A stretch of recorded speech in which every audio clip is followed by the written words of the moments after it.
राधे राधे सभी जनों को राधे राधे। आज के टॉपिक में हम बात करने वाले हैं कि अपने इष्ट भगवान का चुनाव हम कैसे करें, किसको अपना इष्ट भगवान चुनें। तो आइए जानते हैं। आज का वीडियो अगर आप सभी को अच्छा लगे तो वीडियो को लाइक कीजिएगा, चैनल को सब्सक्राइब कीजिएगा। तो आइए जानते हैं कि हम अपने इष्ट भगवान को कैसे चुनें, उनका चुनाव कैसे करें। सबसे पहले तो आप एकांत में बैठ जाइए और सोचिए, चिंतन कीजिए कि भगवान के अनेकों रूप हैं। भगवान तो एक ही हैं, लेकिन उनके रूप अलग अलग हैं। तो भगवान के अनेकों रूपों में से आपको कौन सा रूप सबसे प्रिय लगता है?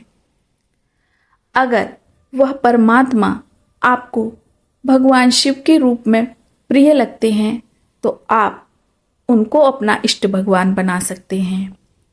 अगर आपको श्री कृष्ण भगवान अति प्रिय लगते हैं तो आप उनको इष्ट भगवान बना सकते हैं। आपको देवी माँ प्रिय लगती हैं तो आप उनको अपना इष्ट भगवान बना सकते हैं। आपको गणेश जी अच्छे लगते हैं, प्रिय लगते हैं, तो आप उनको अपना इष्ट भगवान बना सकते हैं। लेकिन सबसे पहले सभी भगवानों में आपको सबसे अधिक प्रिय जो लगते हैं उन्हीं को इष्ट भगवान के रूप में आपको चुनना है।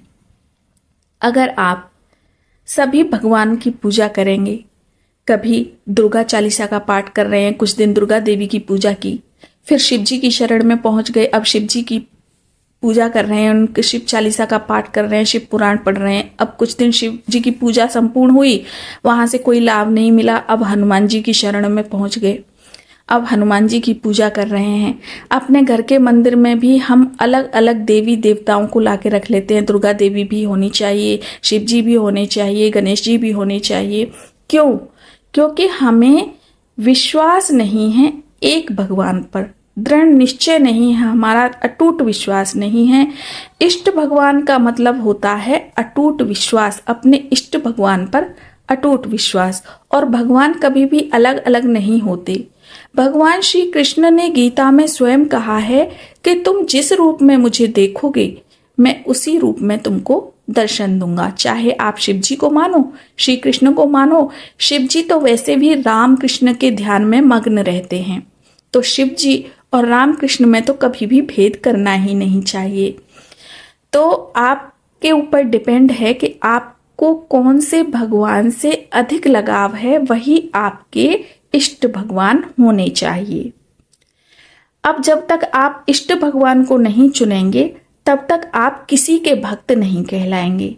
जैसे कि आप अलग अलग भगवानों की पूजा कर रहे हैं, कभी शिव जी की, कभी हनुमान जी की, कभी गणेश जी की, कभी दुर्गा जी की, तो आप किसी के भी भक्त नहीं कहलाएंगे। क्योंकि इष्ट भगवान के भक्त बनने के लिए आपको एक सरनेम मिलता है। जैसे कि हमें समाज में माता पिता से एक सरनेम मिलता है जो कि हमारे समाज में वो बड़ा ही इम्पोर्टेंट माना जाता है, वैसे भक्ति मार्ग में एक सरनेम हमें मिलता है, आध्यात्मिक मार्ग में एक सरनेम हमें मिलता है। जिस भगवान से हम अटैच होते हैं, जिस भगवान की भक्ति करते हैं, जिस भगवान का ध्यान करते हैं, उनकी सरनेम से हम बुलाए जाते हैं। जैसे शिव जी के भक्तों को शैव कहा जाता है, माँ दुर्गा के भक्तों को शाक्त कहा जाता है, भगवान विष्णु के भक्तों को, रामकृष्ण के भक्तों को वैष्णव कहा जाता है, भगवान गणेश जी के भक्तों को गणपत्य कहा जाता है, हनुमान जी के भक्तों को हनुमान भक्त कहा जाता है। इसी तरह से हमें एक सरनेम मिलता है। अगर आप शिव जी के भक्त हो तो शैव कहलाओगे, माँ दुर्गा के भक्त हो तो शाक्त कहलाओगे, भगवान विष्णु श्री कृष्ण के भक्त हो तो वैष्णव कहलाओगे, भगवान गणेश के भक्त हो तो गणपत्य कहलाओगे। अगर आप इन सभी के भक्त हो तो किसी के भक्त नहीं कहलाओगे। इतना ध्यान रखिए। सबसे पहले तो हमें अपने माइंड में ये बिठाना है कि भगवान अलग अलग नहीं हैं, भगवान एक ही हैं। अलग अलग भगवान को हम मान ही नहीं सकते।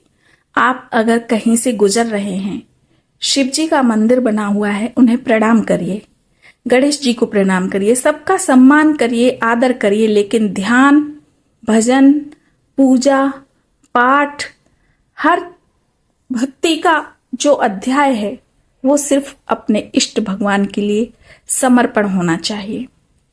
अपने आप को समर्पण कर देना अपने इष्ट भगवान के चरणों में, वही भक्ति है और तभी हम भक्ति मार्ग पर चल पाएंगे। नेक्स्ट वीडियो में हम फिर मिलेंगे, तब तक के लिए राधे राधे।